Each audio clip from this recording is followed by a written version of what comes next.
Fala aí, meus gigantes! Tudo bom? E aí, galera, vamos falar sobre a estrutura anatômica renal? Vamos falar sobre a parte funcional aí dos rins, beleza? Vamos nessa? Vem cá! Mas antes da gente falar um pouco dessa estrutura anatômica do nosso sistema excretor, que é o nosso sistema renal, nós temos que saber alguns pontos importantes. Primeiro, o que vai acontecer dentro da minha estrutura do néfro? Vai ocorrer filtração, reabsorção e excreção, né? Então a função principal aqui, né, da estrutura renal aqui, né, do funcionamento renal, vai ser esses três pontos, né? Onde eu tenho a filtração, reabsorção e excreção. Lembrando que eu tenho outros pontos importantes também, principalmente o controle ali da pressão arterial. Mas isso aí vai ficar para o próximo vídeo. Agora vem cá, vamos falar da estrutura anatômica do nosso rins? Então vamos lá, eu tenho, né, 2 rins, 2 canal ureter, uma bexiga e uma uretra, né? Então, basicamente é uma estrutura anatômica. Agora, quando eu falo diretamente da estrutura anatômica renal, eu falo que eu tenho uma cápsula renal, certo? Cápsula renal. Logo abaixo eu tenho uma paradinha chamada de córtex renal. Logo abaixo do córtex renal, essa estrutura aqui, ó, essa estrutura de vermelho, chamada ali de pirâmide renal.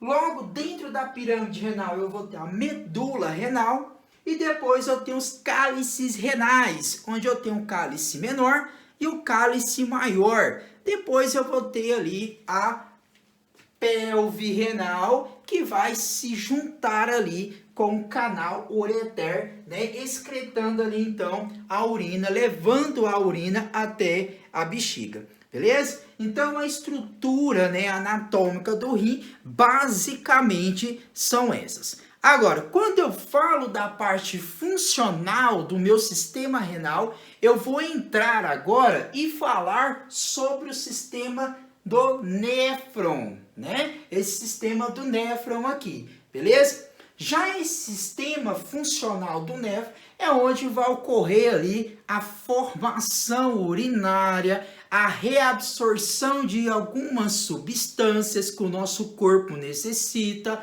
a filtração de várias substâncias, certo? E vai ser excretado aquela substância em que meu corpo não tem uma necessidade mais, né? Ou às vezes o meu corpo já tem aquela substância em excesso e eu vou ter que ir excretar essa substância, beleza? E aquelas outras que o meu corpo não necessita, tá? Agora, como que vai funcionar essa estrutura do néfron? Mas antes disso, eu vou falar basicamente uma estrutura anatômica aqui do néfron que eu tenho.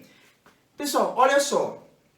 Eu tenho aqui a artéria renal, que ela vai levar todas essas substâncias, beleza? Quando ela chega ali no córtex renal, né, no córtex ali, ela já vai ser chamada ali de quê? De arteríola aferente, né? Então eu tenho aqui, ó, basicamente aqui na região do córtex, arteríola aferente.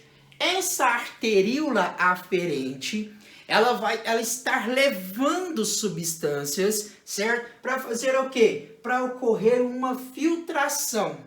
Só que antes dela chegar aqui na cápsula de Bowman, né, que é essa cápsula aqui, ó, chamada cápsula de Bowman, eu tenho uma paradinha chamada de glomero. O que é o glomero? Nada mais é do que um amontoado de capilares sanguíneos que veio lá da arteríola aferente. Então, nesse processo dos glomérulos aqui, que nessa cápsula de Bowman, né, cápsula de Bowman, vai ocorrer o quê? A filtração, certo? Então, toda aquela substância que está presente no sangue, né, que veio lá da artéria abdominal, artéria renal, e aí chegou lá no córtex chamado de arteríola aferente, onde ela vai se encontrar com a cápsula de Bowman e vai juntando ali todos aquele amontoado de capilares sanguíneos.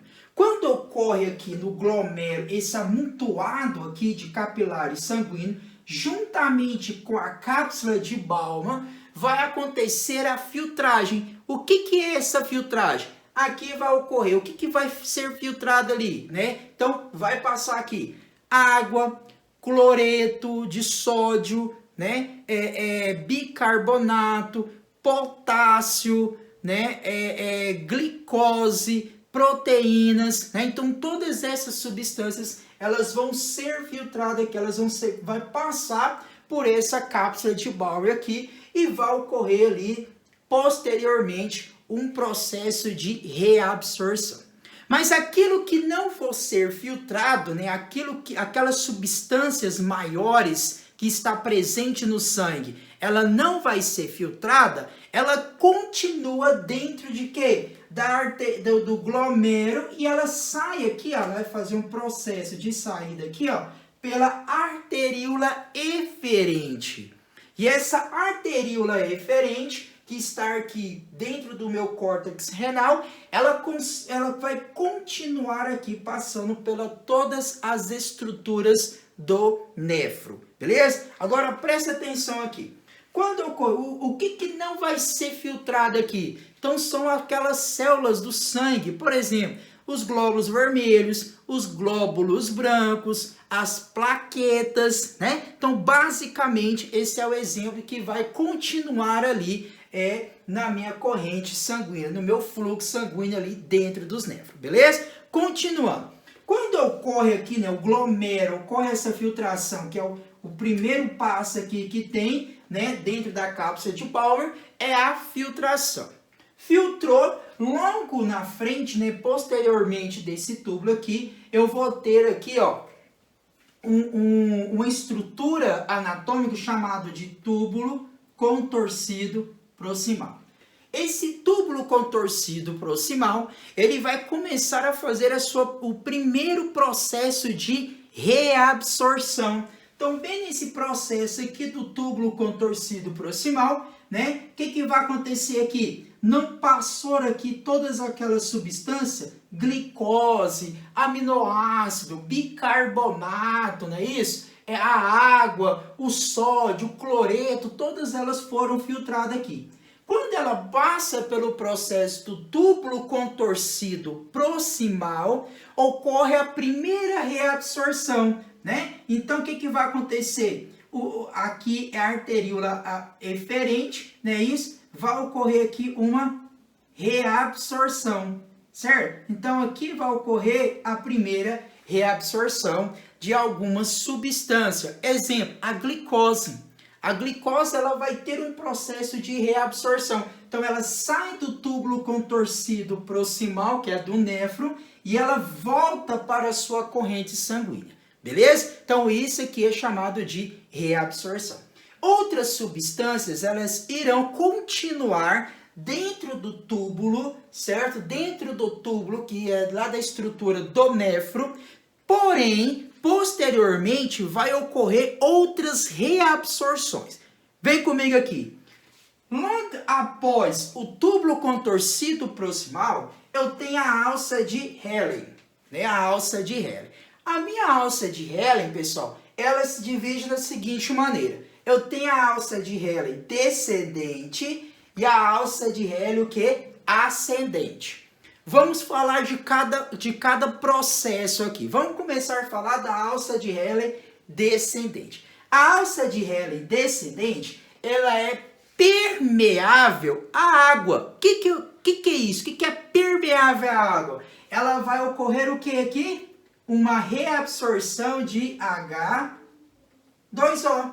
Então, quando a água está aqui, ó, ela vai ocorrer uma reabsorção, ela vai voltar aqui para a corrente sanguínea aqui dentro dos nervos. O que vai acontecer aqui? Essa região aqui, ó, da alça de Helen é uma região bastante salgada, certo? Tem um acúmulo de sal muito grande nessa região. O que acontece primeiro? Na alça de Helen descendente, vai ter uma reabsorção de água. Então, ela vai ser permeável à água, porém, ela é impermeável a quem? Ao cloreto de sódio, né? Então, somente a alça de Helen descendente que vai fazer uma reabsorção de água, certo? Vai reabsorver a água, levando a água que está dentro do túbulo renal aqui, né? Dentro do túbulo aqui da estrutura do néfron, para quem? Levando para onde?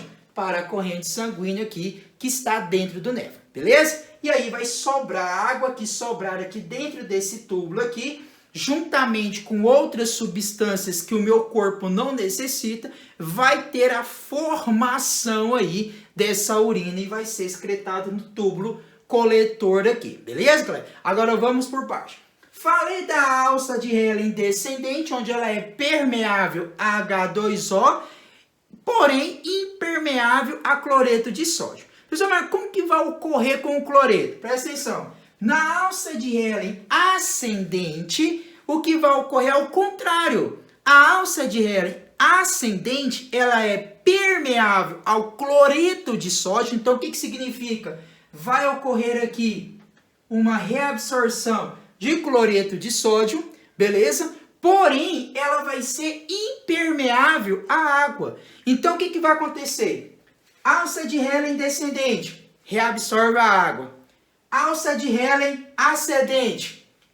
Alça de Helen ascendente. Vai reabsorver quem? Reabsorve cloreto de sódio. Porém, ela não vai reabsorver quem? A água. Beleza, galera? Então, sobrou uma quantidade de água com outras substâncias dentro do túbulo aqui que está dentro do néfron. Beleza? O que vai acontecer com tudo isso? Olha, presta atenção. Logo após o túbulo logo após aqui a alça de Helen ascendente, eu tenho o túbulo contorcido distal. Esse túbulo contorcido distal, ele vai fazer uma reabsorção, né, do que sobrar aqui, vai fazer uma reabsorção aqui, certo?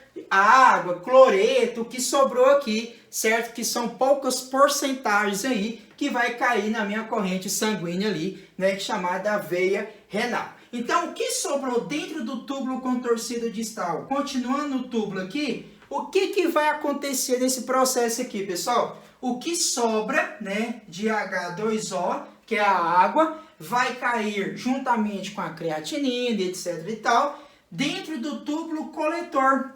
Dentro do túbulo coletor. Abaixo, já que essa parte aqui, ó, da alça de Helen e uma parte aqui do túbulo coletor, ela já está dentro da medula renal, certo? E aí, logo aqui abaixo do túbulo coletor, eu tenho aqui o meu cálices renais, certo? Cálices renais. E aí, eu tenho aqui a pelve renal, né? Eu tenho a pelve renal. E depois eu tenho aqui o canal ureter, tá? Então, depois todo esse processo aqui, teve a formação da urina, o que sobrou da água aqui, certo? Caiu no túbulo coletor, certo? E aquilo que foi reabsorvido, todo esse processo aqui, caiu na veia renal e assim foi lá para o corpo. Beleza? E o que sobrou dentro do túbulo coletor aqui é a formação da urina, é a urina em si, juntamente com outras substâncias que o meu corpo não necessita. Quando ela sai do túbulo coletor, ela cai no cálices renais, que é o menor e o maior, e logo após ele cai na pelve e depois, posteriormente, no canal ureter ali, e indo para a bexiga, depois para a uretra, e aí sendo excretado. Beleza, galera? Basicamente, né, a estrutura anatômica funcional do meu sistema excretor, né, do meu sistema renal, é isso aqui, galera. Então, beleza, galera? Um abraço e até o próximo.